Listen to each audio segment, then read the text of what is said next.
And it's time again for Late Night Parents. Ways to follow the show, latenightparents.com. I'm Ted Hicks, and across from me is Rich Valdez. Teddy Ted, what's going on, man? Happy Sunday.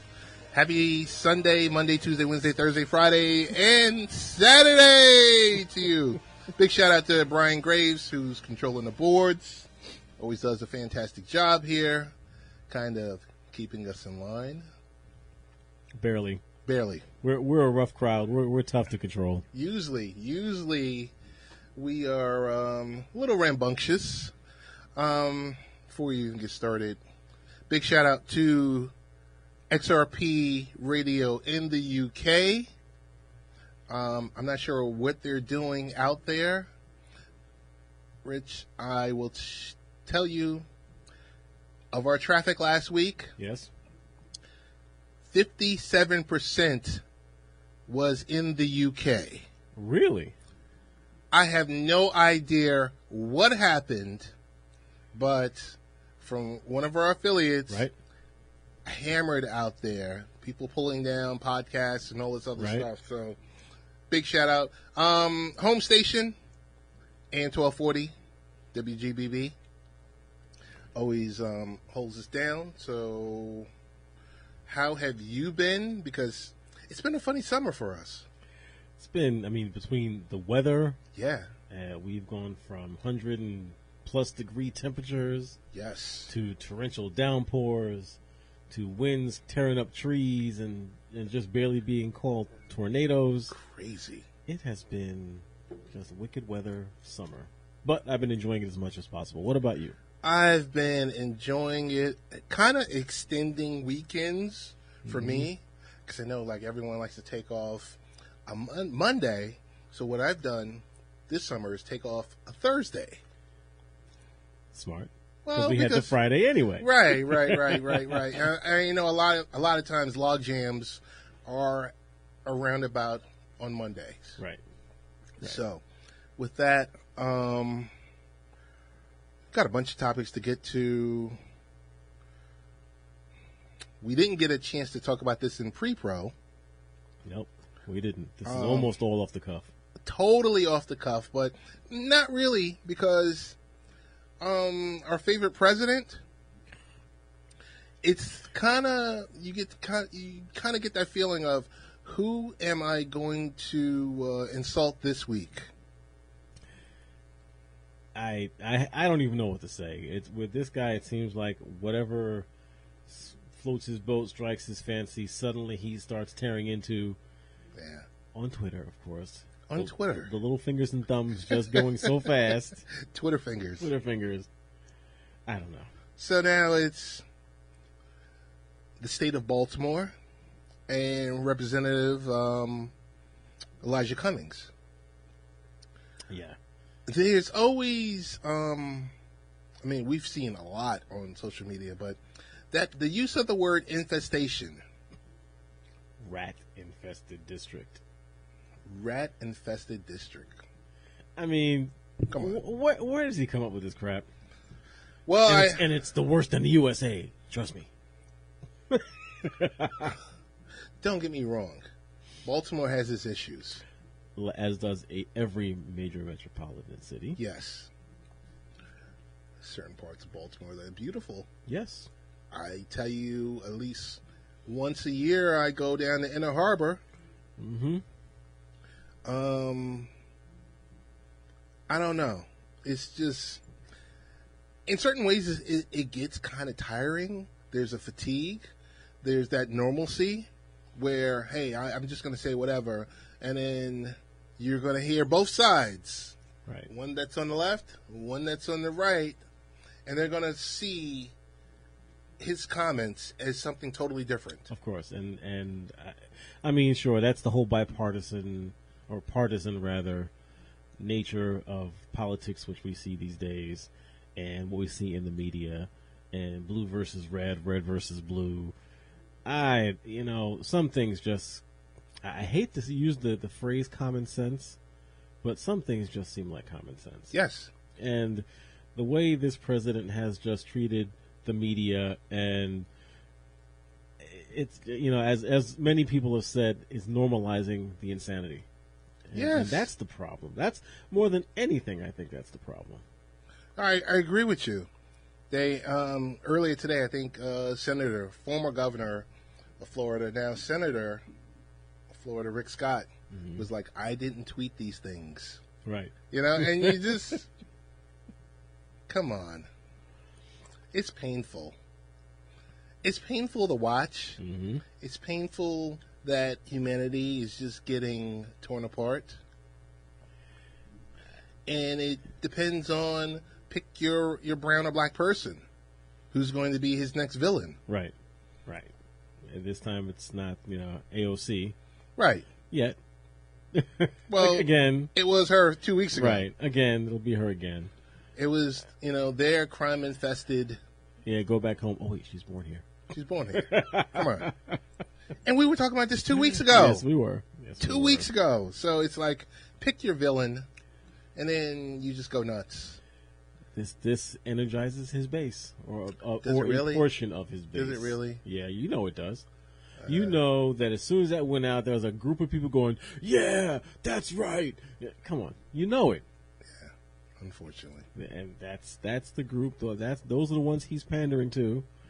And again, as you and I have said in conversations, as I have said, if the Democrats don't straighten it up now, they really come do. in clean and forget 20 people, bring it down to the top 4, top 5 now, so you don't have to do any mudslinging amongst yourselves. No one's got to backtrack. No one's got to say, "Well, I said this before the primary, but I didn't really mean it." Right.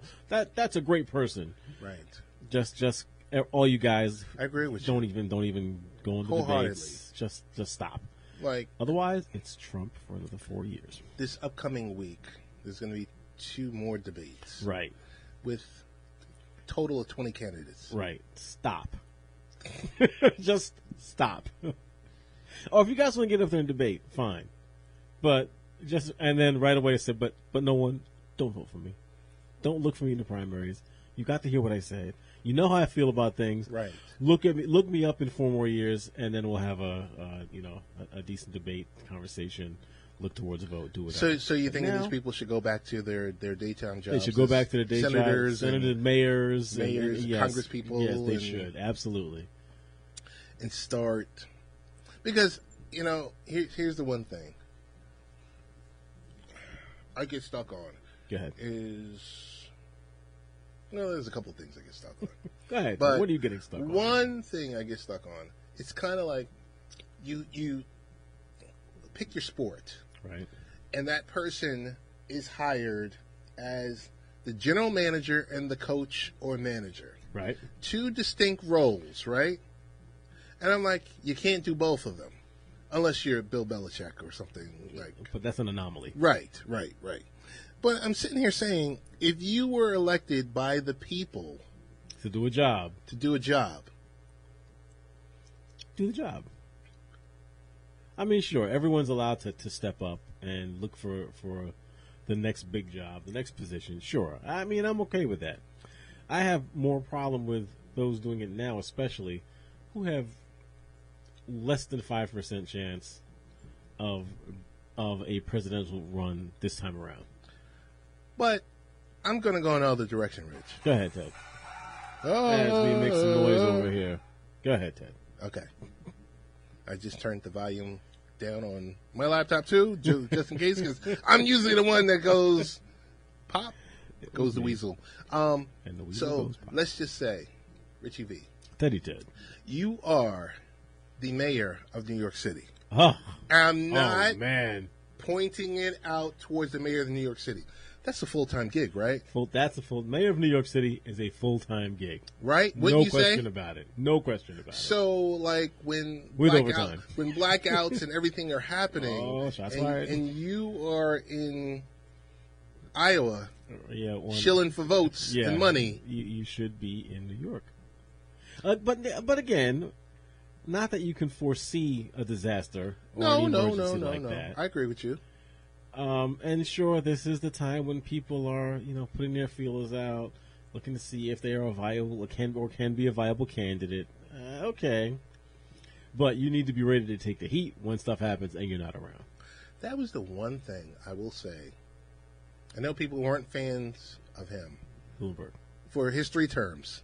Yes. 2 terms and then the one unofficial It's term. Like, Let's just bend the rules and I'm going to do this again. Right. When there was an issue, that guy was there. Yes, he was. Granted, he was a billionaire. Right. Okay? But he was a businessman. He was a businessman. Treated it like a business. Right. CEO needs to be in the office running things Right. every day. And I just feel that, Mayor Pete, Yep. when there was that shooting or something that happened in South Bend, you got to stop what you're doing, buddy, and go handle your business. Handle your business, yep. You in were your office. appointed by the people. Right. To be there and To be handle there. situations and be in charge. And I get it. You had this national agenda. Had the spotlight there for 15 minutes. Was it a full 15 minutes? I think he got a full 15. Okay. I don't know. I agree with you, though. But that's the price these guys have to look at paying for. Whoops, something happened. I'm taking a chance. I'm not around. What do I do now? What do I do? Who's in charge? Right. Who's quarterbacking it? Right.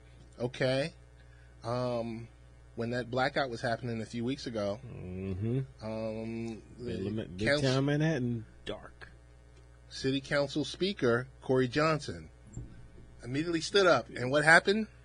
The cape rolled down, down his back. I can do this. I will take charge. And he's there side by side with Governor Cuomo. And where was the mayor? Shilling for votes. Yep. And that was that. Goodbye. End of run. Goodbye. Goodbye. Run. I have nothing else to say about that. This is Rich and Ted. The site to go to is Late Night Parents, where you can find the latest and greatest blogs and wikis and all different types of, or YouTube channel, Instagram, you name it. It's all on that one site. Go there.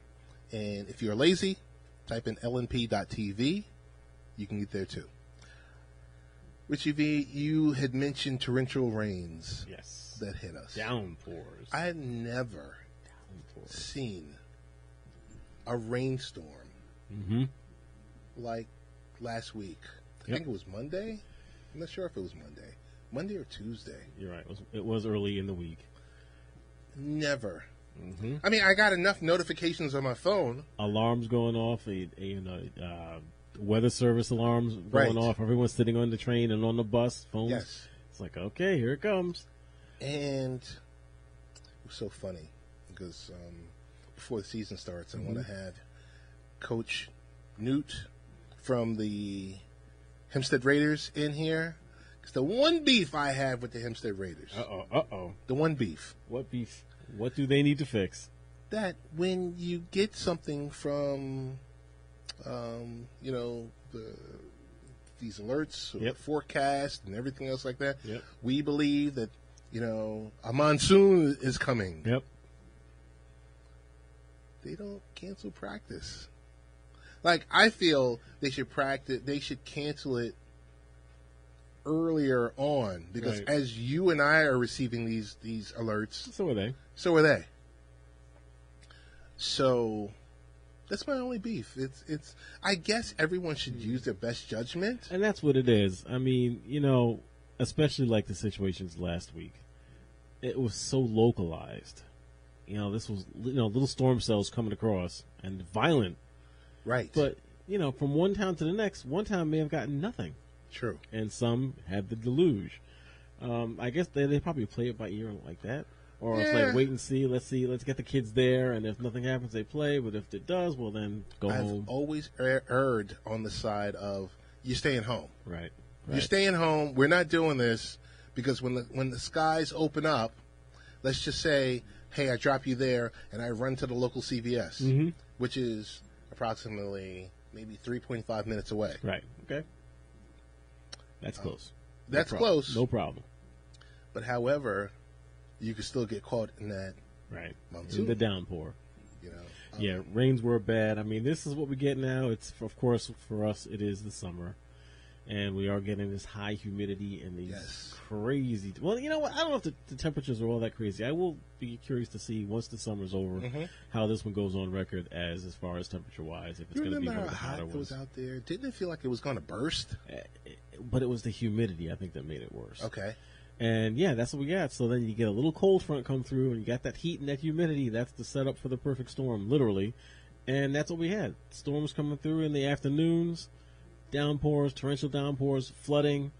I know I wasn't home. My wife sent me a message that, I had to move the car because the rain was coming up to the doors almost in front of the house. Wow. It was bad, but by the time I got home, it was all gone. Okay. So, which is good, of course. Was it dry outside? It was half dry too. Mm. So I mean, this is the heat. This is the time of year. But global climate change that doesn't exist. No, it doesn't exist. Doesn't exist at all. Kind of put it into last segment where this is a local show. Right. This is local, but everyone around the globe is being affected by crazy weather. Right.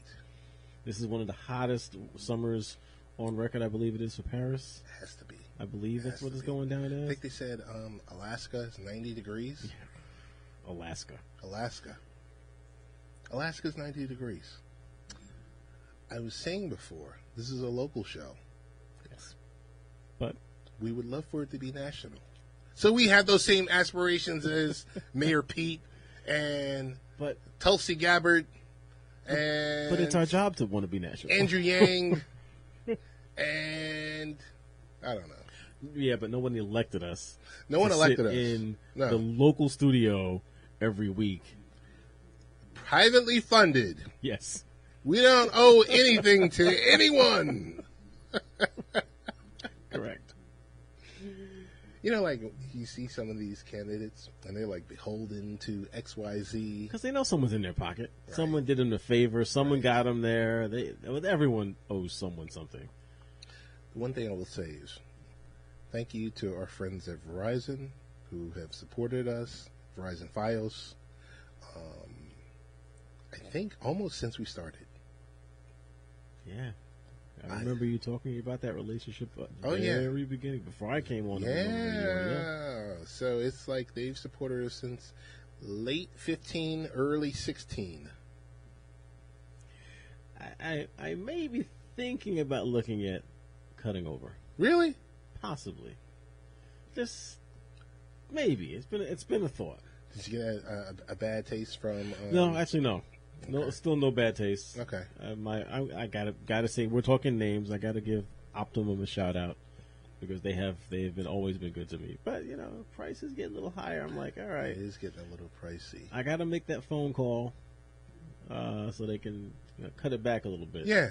That's probably all I got to do. It's like, you know what? Is it a call that you make annually? Every couple of years. Okay. Every couple of years. And I think was it last year they automatically sent me a message. It's like, okay, well, we're going to put you in this bonus plan, which is less than the regular plan, just because you're a good customer, blah, blah, blah, blah, blah, blah, blah. Okay. Automatically. Okay. I like that.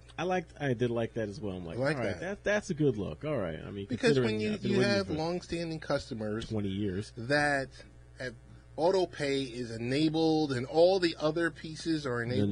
No. I don't do auto pay. You don't do auto pay. Okay. No one gets auto pay. I was ready and willing to promote that you did auto pay. And I don't do auto pay anywhere. Okay. But I am, thanks to Chrome and Google and all Save, I am like 2 clicks away from paying it. And their site is also, again, give them credit. Their site makes it very easy to pay. As soon as you log in, there is a button. Want to pay it right now with the last okay, click, done. Gotcha. So that's what I do. Gotcha. Well, that's good. That's good. As I said before, Coach Keith Newton, I've been shouting him out on the sidelines.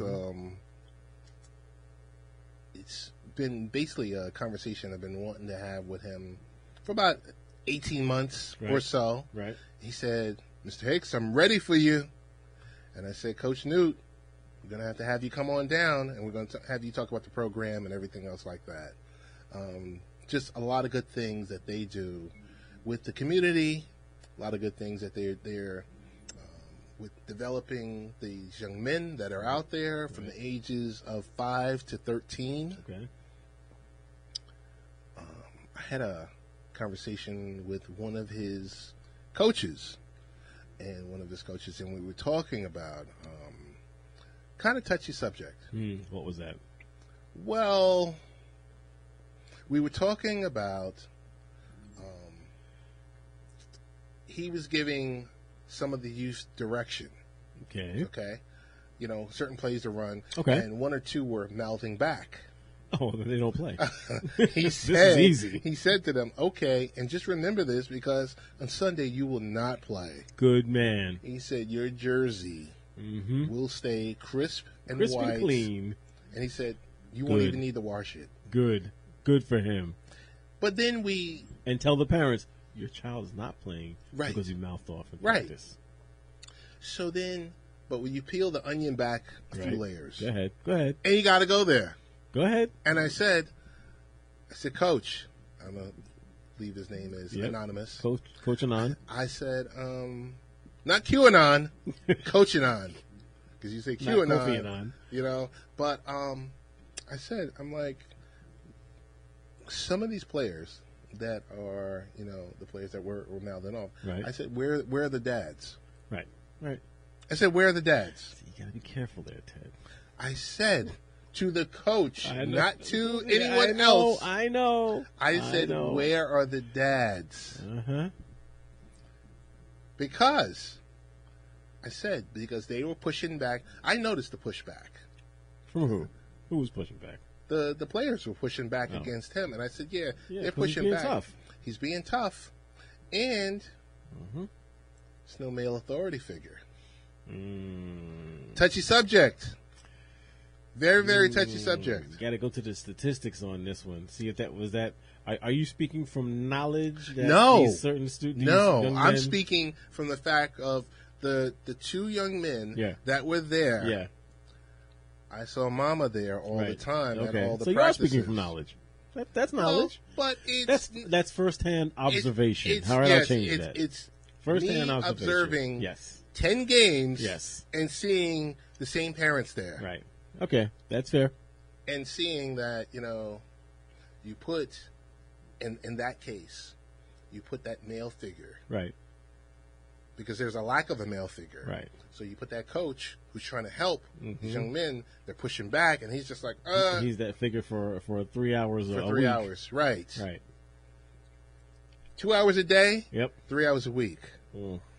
But I like what the Raiders are doing. I love and these are guys, they're not getting paid. Right. And that was a whole different part of the conversation he's like, I'm doing this and I'm not even getting paid. He was like, I'm not looking for anything. Pure volunteer. Pure volunteer. Okay.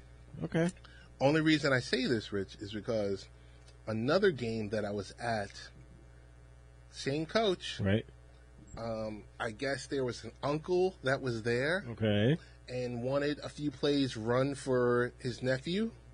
Was nephew mouthing off during practice? I'm thinking nephew must have been mouthing off at home. Ah. So the uncle then presented his case at the most inopportune time while the game was in the middle of the game. In the middle of the game. Yeah.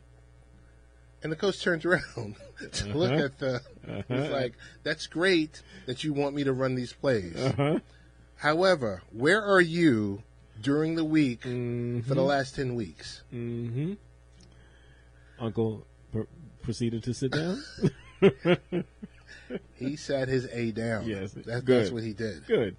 But it's just funny because, and it just goes back to all the people that we've spoken with over the years about youth sports and overzealous parents. Yep. People living vicariously through their kids. Those are the worst. Absolute worst. It was just an interesting conversation, and to see that this team and the various factions on the team, this is like year 3, right? But yeah, it's a lot of good things. one thing that I did want to continue with was Adrian Peterson. Did you hear about him this past week? Got a contract, right? Well, for the Redskins. Had a contract for the Redskins. He's Right. looking for work. Rich, he's made about $100 million. You know what I'm going to say next, right? Don't say it. He's broke. Wait. $100 million. $100 million. How old is he? He's 34 or 35 years old. $100 million. $100 million, and he defaulted on a $5.2 million payment on, I'm not sure if it was some property or whatever the case is. See, now I remember conversations that you initiated we had 10 years ago. Mm-hmm. What does football, we were talking football especially. Yes. What do they need? They need someone to manage these players overall from a behavioral standpoint, a financial standpoint, so that, and he's still playing. That's even playing. worse. You know, you get the guys who made the money, retired, 5 years later after retirement, they're broke. I'll go with that just a little more than someone who's still actively playing and making that kind of money and going broke. There's no excuse. I don't see it. There's no excuse. That's just being wasteful. Sure, there could be some bad investments. Not going to deny that's always a possibility. And yes, if you got a $100 million contract, the tax man takes $50 million. Okay, fine. You got $50 million. Right. At 34 years old, and I guess you got that contract when you're maybe 24. I'm just guessing. I don't know. No way you should be broke. How does that, we know how it happens, but how does that happen? So what is he doing now? He's out there trying to get signed by a team. He's trying to get signed by a team. Is he still a viable player? Oh, Adrian Peterson is definitely still viable. I know the name. Okay. He's definitely still viable. Is he what he used to be? Right. No, he's not. Has he had, both of his ACLs were torn up? Yes, of course. When he can barely walk in 10 years, will that potentially be the situation? Possibly. So does this make him a bargain right now? Do you say Giants or Jets, or Giants, of course, should take a chance on him for league minimum, something like that? Give him a little over $1 million for a 1-year contract? So or definitely offer him. Definitely. But probably no more than $1 million. Right. Yeah. Right. You can get him at a bargain because he's not at the playing level. He's not at the physical level. No, it's just sad because I remember when many years ago we interviewed DeMonte Dawson, Hall of Famer, Pittsburgh Steeler, who's like broke, and I spoke with him offline, and I said, because with a lot of these retired stars, or I'm not sure how Bill Donahue does his show, right? when he speaks with all the retired stars, retired guys, yeah. But I spoke with him, and we talked a little bit about bankruptcies. Right, but when did he leave the league? So he left the league in probably 2002. And what kind of contract did he see? 2002 was before the big paydays and the big salaries. So correct. And so let's say he might have made, I don't know, $20 million. Right, which is still nice money. Don't get me wrong. Right, you think? I think $20 million. I think I'm good for the rest of my life. I'm pretty sure. I think you're not only good, your grandchildren are good. Right, correct. And potentially your great grandchildren are good. Make some right investments, yeah. But it's common. 70% of the players, 3 years after they retire, are done. Are broke. But then again, with football, as we know, what do you get? Average player 4 years. Average player 4 years. You get that contract. You're a young guy, still in college, or just out of college, depending on when they pulled you in. Suddenly, you're sitting on all this cash, which you've never dealt with in your life. You're not thinking that I in 4 years, before I'm 30 years old, this is all going to be over. You're not thinking that. You're going out and buying the biggest house you can get and all the cars you can get. Well, yeah, you got to get that house from mama. Then you got to get yours. And then, of course, you got to get the cars. And then there's your boy and your man in them where you got to hook them up. Or you feel you got to hook them up. You got to take care of your friends, yes. But you got to think, this isn't even long-term thinking for these guys, or it shouldn't be. This is short-term. This is like, all right, but this got to last me for the rest of my life. Right. And I'm going to be done in 4 years. Yes. Got to think like that. And unfortunately, too many of these young guys don't. So, I mean, again, what does the league do? Does the league? I seem to remember that we had some conversations that the league has started over the last few years, trying to help these guys out, to gain them and give them money management skills and set them up with the right people to at least make this last a little bit longer than the next year after they get out. I know. But I don't get it either. See, the big problem is, and we'll close this segment. Big problem is, a lot of these players don't get to that second contract. Right. They're 4 and out. Right. They're 4 and out, and they're like, okay, I don't know how to do anything else. Mm-hmm. That's all I've done. This is what put me through school. Right. And, we know what happens. All right, but this guy's, star player on our team. Come on, you got to let him get through that class. He didn't really get through that class. Right. So now you got, like you just said, again, got a 28-year-old guy who has no life skills. Knows nothing else except whatever sport he was playing. That's it. And in this case, we're talking football, and he's out there. Yep. It's unfortunately that ESPN 30 for 30 broke. I think they need to do the 10th anniversary, of that, and then update it with all the other players that have been out there. Where are they now? Yeah, it's sad.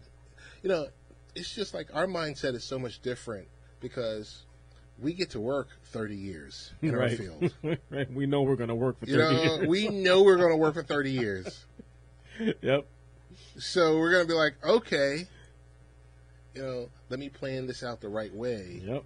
Versus splurging and versus making the Ralph Crandon harebrained decisions. Harebrained schemes. I don't know. This is Late Night Parents with Rich and Ted. Ways to follow the show, latenightparents.com. Rich, do you see Slack replacing email? I'm not a big Slack user, but I am a Slack user, as you will know. Okay. I don't see it yet. For me, Slack is nice. It is a nice way to keep in contact and organize conversations with folks in the field, and it's convenient. But I think there's still something, the permanency of email. Okay. The archivability of email. Okay.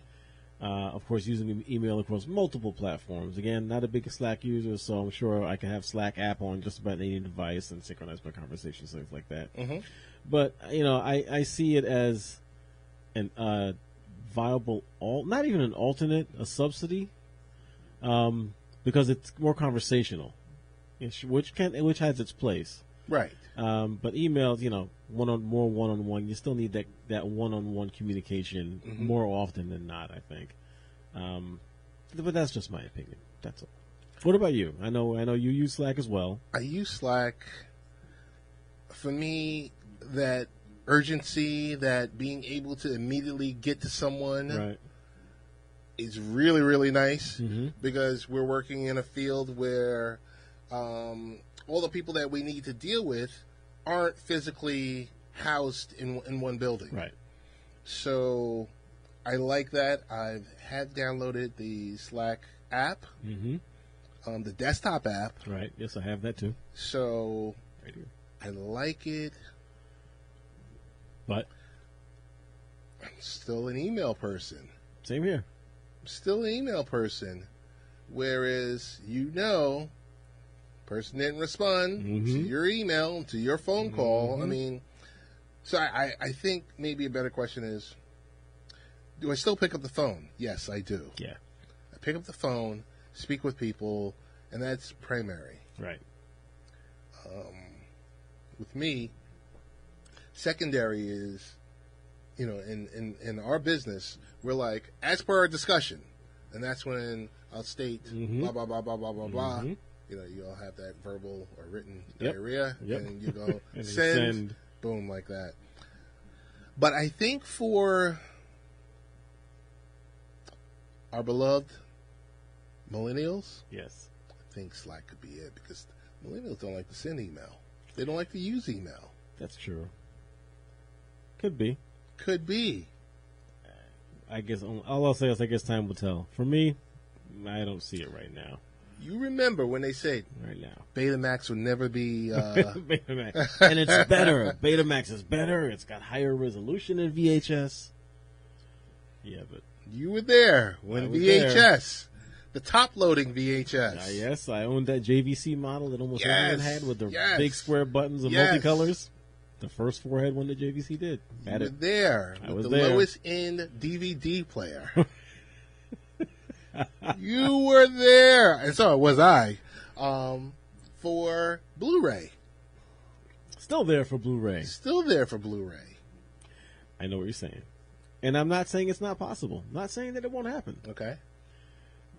For me, right now, at this time, it's not my primary. We loved walking into Blockbuster. Grab that yellow bucket with the popcorn and the candy in it and to rent 2 movies. We loved walking in there. And we loathed walking in there because we forgot to rewind that VHS. Be kind, rewind. Be kind and rewind. We'll see what happens with Slack. I wish it well. I mean, it's a great platform. I think no it's complaints about it. Not at all. No. I think it's great. I think it's going to be great for the people that use, for our Skype / Zoom / whatever / you name it. So, see, right away, my thought is the big test would be if tomorrow morning, I took Outlook off of all your computers, and you had only Slack on all your computers. Wouldn't work, because everyone's not on Slack. Aha! Wouldn't work. That's that. It's not industry standard yet. No. I'm going to say 3 words to you. Uh-oh. It's actually 4 words. Uh-oh. Blank, take a knee. Did you see the deleted... I did not. I know the first word is Avengers. Oh! I did not. Avengers Take a Knee, deleted scene. Heard about it? I mean, I could look at it right now if you want to keep talking. Yeah. I'm going to just, you know what? Wait, I need audio. I won't have audio right now. Well, you don't even need the audio. I don't need the audio. You don't even need the audio. Okay. You don't even need it. You just type in Avengers Take a Knee. Yeah, I'm sitting on it. Let's see. Go ahead. Let me see if this is, before we get going, let's see if this is the actual video.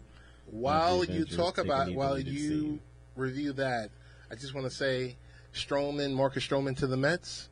All along, like the trade. I love the fact that the best thing that I like about Stroman, okay, people are going to say, the naysayers are going to say, he doesn't strike out a lot of people. The naysayers are going to say, his record is 6-11. However, the best reason I love the trade for Stroman to the Mets is he's from Long Island. He's from Medford, Long Island. Local boy on the Mets. Oh, so you got Steven Matz, who's from Long Island. You got Marcus Stroman from Long Island. Love it, love it, love it. Can't wait to buy his jersey, I tell you. And so what? He doesn't strike out a lot of people. He's got an ERA under 3. Really excited. Hope he stays. Hope he's not used just as a bargaining piece to get other things. But I think he's here. Well, isn't that some of the talent of a pitcher? Yeah, like you say, strikeouts are one of the really important things. Mm-hmm. But also the ability to force people to hit ground. Yes. And force them into hitting and getting out and force them into double plays. That's part of the pitcher's skill. So I don't think it's fair to say that just looking at, how many strikeouts a person gets is fair. It's an indicator, but it's not to say that it's fair. Love it, love it, love it. So, as I say this, Avengers Take a Knee. Why did they pull? Well, we know. Why did they pull that scene? Why did they pull that scene? Why did they pull the scene? Would that have been great to include into the movie? And it's not like it added That was 1 minute and 40 seconds what I reviewed, and part of that was in the movie, so we'll call it a minute and a half, maybe. Come on. That deleted scene alone, like, I'm psyched to get the Blu-ray. Oh, I can't wait. I'm It psyched. should be coming out really digitally soon. is in a couple of days. So that means Blu-ray is going to be next week, They said, Tuesday, or the in week 2 after? weeks. 2 weeks. 2 weeks. I'll be there.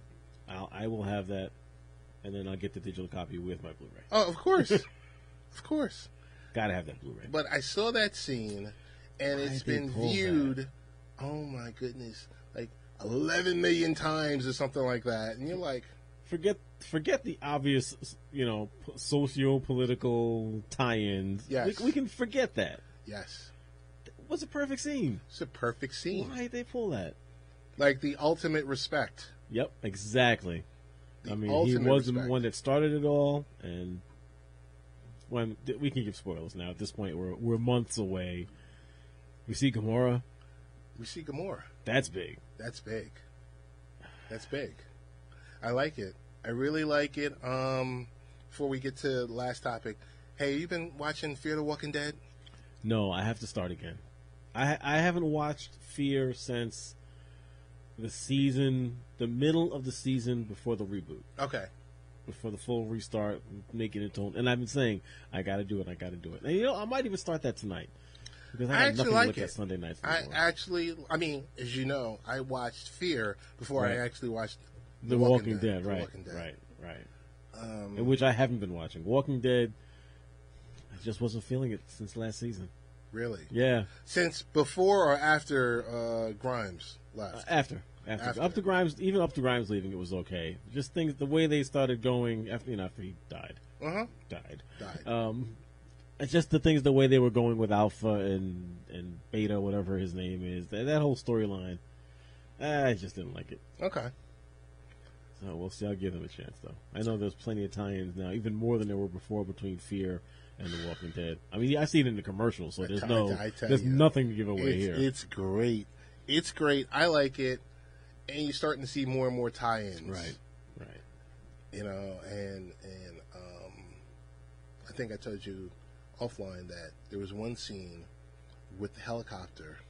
Yeah, you were talking about that. And I'm sitting here saying, wait a minute. Was that the helicopter that just flew away? Picked up Rick. And there, there's comments, there's commentary in the background, and I'm sitting here saying, wait a minute, did they just drop a huge Easter egg or what? Probably. There's going to be a third show to The Walking Dead. Is there? Yes, new spinoff. Do we know a time frame? Meaning time frame of the show or time frame when the show will be available? Well, time frame of the show in relation to Fear and The Walking Dead, which we're even now just really establishing it's really their timeline. Right. Against each other. I'm thinking it's going to be around about the same. I think that it's going to be on the same timeline. Okay. But I guess they're going to show what happened 10 years prior. 10 years prior? Or whatever created? Whatever if this created, is a creation? Because we don't know. This version, I think, is going to be the version that was available on the web, where they're on a plane. Do you ever? I remember. Yeah. Oh, that was the series. The yes. the 2-minute webisodes. Yeah. I remember those. That's what they're going to do. See, I thought those were pretty much the same time frame as the beginning of Fear. You know what? I'm not even sure. Yeah, we're going to know. I think there was some of the characters for Fear were in the webisodes, if I remember correctly. Okay. I could be wrong there. So there's going to be a third version. Third version will be, they're going to be on a plane. Mm-hmm. I guess the plane's going to crash, and people are going to be turning into walkers. In another city. In another city. So we are West Coast with Fear. We're West Coast with Fear. And we're obviously East Coast with The Walking Dead. Right. So we're going to drop something like in Colorado. Hopewell. Hopewell Junction. Hopewell is Hopewell. There's a Hopewell in North Carolina. Wait, maybe not. There's a Hopewell. But the Rick Grimes movies is going to take place in Philadelphia. Hopewell Junction is New York. But you said Hopewell, not Hopewell Junction. But I knew that name rang a bell. Philadelphia. Okay. I mean, but they run. There's a little danger here because no matter what you do with the people and the interpersonal storylines, the basic storyline is still the same. Yeah. Bunch of people running to stay alive, and all the people they meet along the way who are trying to kill them and then want to stay alive, and some are good and some are bad, and then it might be getting a little long in the tooth, which is kind of, again, how I feel about The Walking Dead. I think it's really time to wrap that show up. Really? Yeah. The Walking Dead, it's run its course. Okay. Because all that can happen is they live or die. So, yeah, sure. and sure, let it fully segue into fear. Why not? Okay, I'd be okay with that. And it seems like, the showrunners might kind of have the same ideas because they have been killing major characters off. Not that they never did. Right. But you look at 5 years ago and half the cast gone. Major characters gone. So. And more people, so I have a question for you. Yes. And I just sent you an email. Okay. Question is, how do we detect disinformation? No. See, now, you and I simply look at that email and look at the header, or we look at the post and we see that it's just blatantly obvious that it's not created by the people that it's purported to be creating it. Mm-hmm. Or you look at just the content of the post and like what you got here, the anti-vaxxers. Right. I'm sorry, but science has quite proven that, vaccinations are safe and have saved lives. And that's why we don't have these diseases globally that we used to have. But for non-IT people, because a lot of times we break stuff down for, more for the layman. Yes. So that they aren't out there clicking on whatever. I mean, so like today, I was at, where was I? I was at a Home Depot. Mm-hmm. Okay. It was a Home Depot. We parked. It was my wife, my son, and I. We went into Home Depot to look at sinks. Ah, okay. Looking at sinks now. We went to look at sinks. It never ends. It never, ever ends. As we left the car, Yep. we were walking into Home Depot. Yep. There was a lady. Mm. Okay. How do you detect disinformation? Mm-hmm. It's a lady who's standing there with a gas tank in her hand. Uh-huh. And she says, "Hey, I need $5 from you guys because my car that's over there is out of gas. And I need the $5 so I can fill up the gas tank." How do you detect disinformation? Well, tell you what, if you really need the gas, I'll take your tank, your container over there to the gas station and fill it up and put it in your car for you. Right. Oh, no, don't do that. No, don't do that. I'll get it myself. I don't want you going out of your way. I mean, we'll tell you what. Let's go to your car. Just put the key in the ignition. Turn the key on. Oh, look, the needle went from E to between E and F. Right. Doesn't look like it's out of gas. Verifying information. How do you detect disinformation? Because my lovely wife was ready to reach into her purse and give the lady. So such a generous person she is. And I said, "Stop. Keep walking." Keep walking. I told her, "Keep walking." She said, "But wait." I said, "No, No. You need to keep walking." So what did this person with the container in their hand look like? Did it look like they should have been driving whatever vehicle or could have really been out of gas? They surely didn't. They surely didn't. And I just felt the need to add this topic in tonight because I think that had nothing to do with computers. Absolutely not. That had totally nothing at all. Human interaction. Yep. And people can get fooled through human interaction. Now, just as easily. Throw it behind a computer screen right.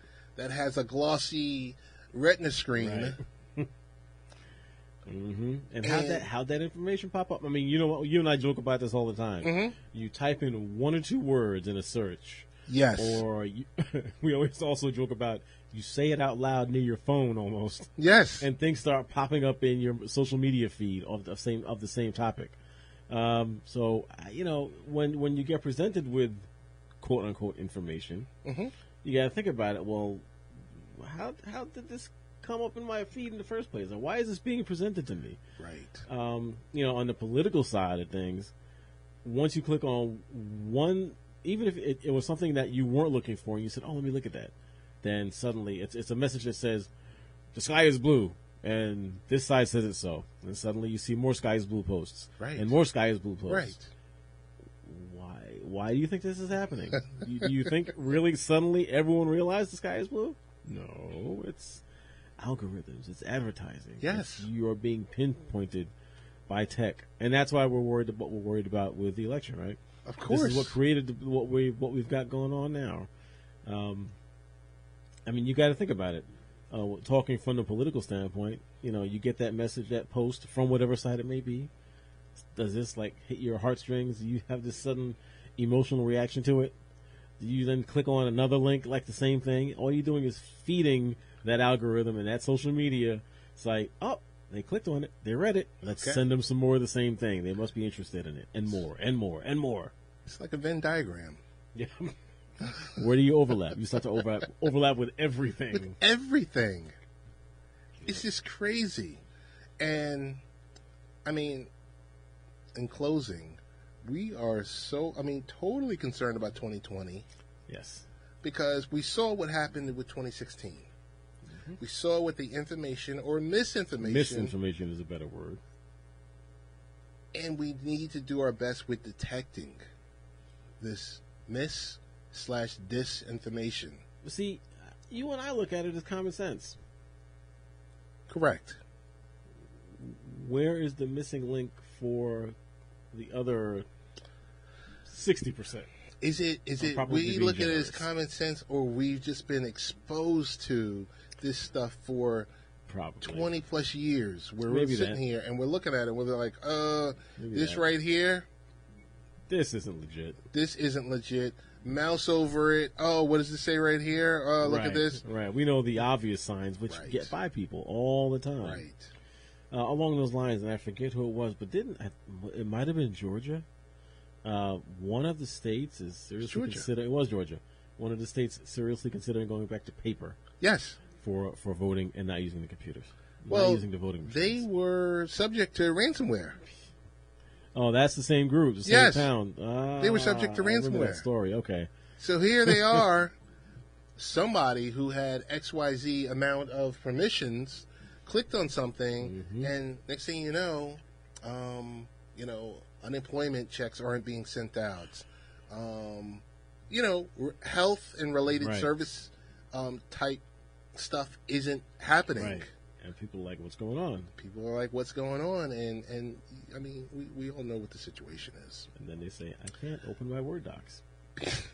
Be smarter when you're on the computer. Take a second to read before you start clicking away. Don't believe anything you see, basically. But if you do see something that interests you, fact check it. There are reliable sites you can go to and do a little bit of fact checking. Just a little. See if this is true data. And then still proceed with caution. But don't just go clicking on anything. And heaven forbid you get something in email, don't click on it. Ever, ever, ever. And go along the same lines, well, let's go through the whole thing, right? The phone calls, you get the robocalls. Don't answer with hello. Don't answer with yes. If it's a number that you don't recognize, or don't even answer the phone call, let it go to voicemail. No one's ever going to call you asking for your password. No one's going to tell you. The IRS is never going to call you and ask you to run down to the local CVS or Walgreens or whatever and get them $500 worth of gift cards to pay your IRS bill. I could go on for days. Lastly, don't believe the hype. Don't believe the hype. Best ways to get in contact with you, Richie B? Twitter, Late Night Rich. And I am the real Ted Hicks, and we are out.